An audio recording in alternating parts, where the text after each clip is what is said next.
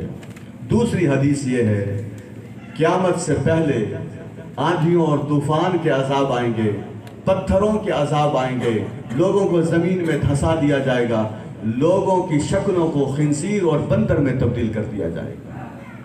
سن لیجیے،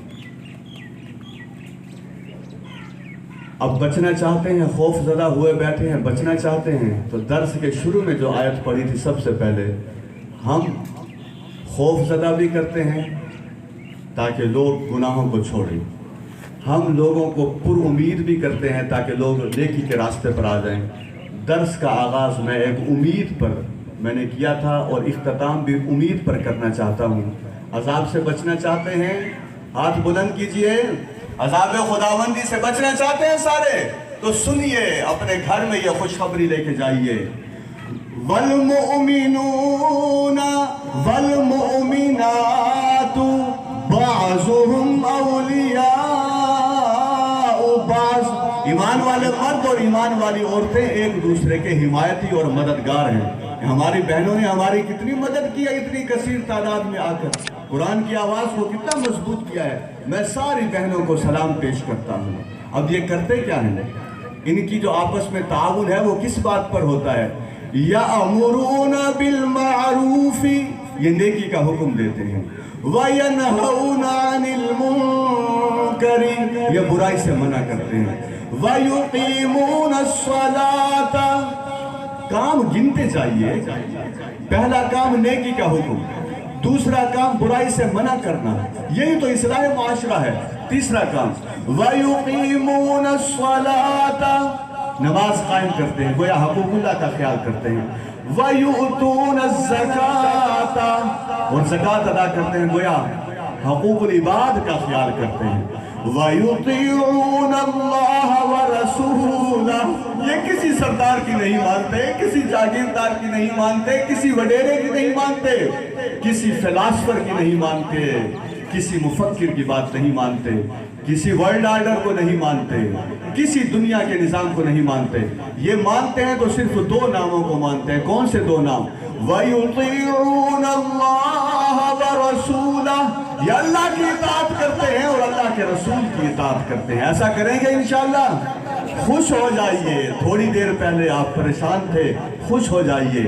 جو لوگ یہ 6 کام کریں گے، وہ غریب ہیں یا امیر ہیں، وہ دیہات کے ہیں یا شہر کے ہیں، وہ شکل کے لحاظ سے خوبصورت ہیں یا خوبصورت نہیں ہیں، وہ عہدے کے لحاظ سے بڑے ہیں یا عہدے کے لحاظ سے چھوٹے ہیں، اللہ یہ چیزیں نہیں دیکھتا۔ وہ ان 6 کاموں کو دیکھ کر ایک فیصلہ فرما رہا ہے، وہ فیصلہ سن لیجئے۔ اولئک سیرحمہم اللہ، یہ وہ لوگ ہیں جن پر عنقریب اللہ تبارک و تعالی رحمت فرمائے گا، ان سارے لوگوں کو اپنی رحمت کی آغوش میں لے لے گا۔ ان اللہ عزیز حکیم، یقیناً اللہ زبردست ہے اور حکمت والا ہے۔ حضرات، کیا خوبصورت آیت ہے، خدا کی قسم۔ اس آیت کا ترجمہ سننے کے بعد دل چاہتا ہے کہ روزانہ آدھا گھنٹہ اصلاح معاشرہ کا کام کیا جائے، اللہ کے دین کے غلبے کی کوشش کی جائے۔ اتنا بڑا وعدہ، ذرا سنیے۔ وعد اللہ المؤمنین والمؤمنات، اللہ ایمان والوں سے وعدہ کرتا ہے، مردوں سے بھی، اور اللہ ایمان والی عورتوں سے بھی وعدہ کرتا ہے۔ خوش ہو جائیے۔ لیکن ایک بات کہنا چاہتا ہوں، ناراض نہ ہونا، اللہ کا وعدہ ایمان والوں کے ساتھ ہے، کسی خاص مسلک کے ساتھ نہیں ہے۔ کچھ لوگ خاص مسلک والے کہتے ہیں ہمارے مسلک والے کے لیے تو جنت کے دروازے کھل جائیں گے، دوسروں کے لیے جہنم کے دروازے کھلیں گے۔ غلط بات ہے۔ وعد اللہ المؤمنین والمؤمنات، اللہ سارے ایمان والے مردوں سے وعدہ کرتا ہے، ساری ایمان والی عورتوں سے وعدہ کرتا ہے۔ کیا وعدہ کرتا ہے؟ کیا وعدہ کرتا ہے؟ وعد اللہ المؤمنین والمؤمنات جنات تجری من تحتها الانہار خالدین فیہا، ایسے باغات کا وعدہ کرتا ہے جن کے نیچے نہریں بہ رہی ہوگی اور ہمیشہ وہاں رہیں گے۔ مخدوم پور کوہڑا میں کوئی گھر ایسا ہے جس کی ایک اینٹ سونے کی ہو اور دوسری اینٹ چاندی کی ہو؟ کوئی ہے ایسا گھر؟ یہاں جو بڑے سے بڑا ذمہ دار بیٹھا ہوگا اس کے کتنے مربع ہوں گے؟ 50، 100، 1000۔ سن لیجئے، جنت میں جو محل ملے گا اس اصلاح معاشرے کے کام کی وجہ سے، اس محل کی ایک اینٹ سونے کی، دوسری اینٹ چاندی کی، اور اس محل کا رقبہ کتنا ہوگا؟ نبی اکرم صلی اللہ علیہ وسلم نے فرمایا جو ادنا درجے کے جنتی کو اللہ تبارک و تعالی جنت میں رقبہ عطا فرمائیں گے وہ اس پوری دنیا کی زمین سے 10 گنا زیادہ رقبہ ہوگا۔ سبحان اللہ۔ وَمَسَاكِنَ طَيِّبَةً فِي جَنَّاتِ عَدْنٍ، ہمیشہ کی جنت میں پاکیزہ گھر ان کے حوالے کر دیا جائے گا۔ سب سے بڑی نعمت، اگر آپ سے کوئی پوچھے جنت کی سب سے بڑی نعمت کیا ہے؟ دیدار الہی، اللہ تبارک و تعالیٰ۔ حدیث میں آتے ہیں کچھ لوگ ایسے ہیں، ایسے اللہ کے مقرب بندے ہیں جنہیں ہفتے میں 1 مرتبہ اللہ تبارک و تعالیٰ اپنا دیدار کروائیں گے۔ کچھ ایسے نیک لوگ ہوں گے جنہیں اللہ تبارک و تعالیٰ ہر صبح اور ہر شام کو اپنا دیدار عطا فرمائیں گے۔ اللہ کرے ہمیں ہر صبح اور ہر شام کو دیدار خداوندی عطا فرمائے۔ وَرِضْوَانٌ مِّنَ اللَّهِ أَكْبَرُ، اللہ جنت والوں کو اکٹھا فرمائیں گے۔ ابھی دیکھیں میں درس لے کے جا رہا ہوں لیکن میں خود ڈرتا ڈرتا ملتان میں پہنچوں گا کہ آج کے دن کوئی ایسا کام نہ ہو جائے کہ اللہ ناراض نہ ہو جائے۔ آپ نے اتنا نیک کام کیا لیکن آپ بھی سارا دن ڈریں گے، کوئی ایسا گناہ نہ ہو جائے کہ اللہ ناراض نہ ہو جائے۔ جنت کی سب سے بڑی خوشخبری یہ ہوگی ساری نعمتیں مل جائیں گی، اللہ جنت والے مردوں کو، عورتوں کو، سب کو اکٹھا فرمائیں گے آج میں تمہیں سب سے بڑی نعمت دے رہا ہوں۔ جنت والے دیکھیں گے کہ ساری نعمتیں تو مل چکی ہیں، اب بڑی نعمت کیا ہوگی؟ تو اللہ تبارک و تعالیٰ فرمائیں گے اہل جنت سن لو، آج میں تم سب سے ایسا خوش ہو چکا ہوں کہ آئندہ تم سے کبھی ناراض نہیں ہوگا۔ وَرِضْوَانٌ مِّنَ اللَّهِ أَكْبَرُ، جنت کی ساری نعمتوں میں سے جو اللہ کی خوشنودی والی نعمت ہے وہ بہت بڑی ہے۔ ذَلِكَ هُوَ الْفَوْزُ الْعَظِيمُ، اپنے دل پر دستک، قرآن نے ابھی دستک دی ہے، دل کو دیکھیے ذرا۔ ذَلِكَ هُوَ الْفَوْزُ الْعَظِيمُ، لوگوں یہ ہے سب سے بڑی کامیابی۔ اس بڑی کامیابی کے لیے اصلاح معاشرہ کا کام کیجئے، جماعت اسلامی کا ساتھ بھی دیجئے، اور جو میں نے 5 چیزیں کہی تھی وہی یاد رکھیے۔ ہم نے ان چیزوں کو انشاءاللہ پاکستان میں اخلاقی طور پر بھی دعوت دینی ہے، حکومتی سطح پر بھی لانا ہے، قانون پر بھی عمل درآمد کروانا ہے، حفاظت دین، حفاظت جان، حفاظت مال، حفاظت عقل، حفاظت نسل۔ اللہ تبارک و تعالی ہم سب کا حامی و ناصر ہو۔ وآخر دعوانا الحمدللہ رب العالمین۔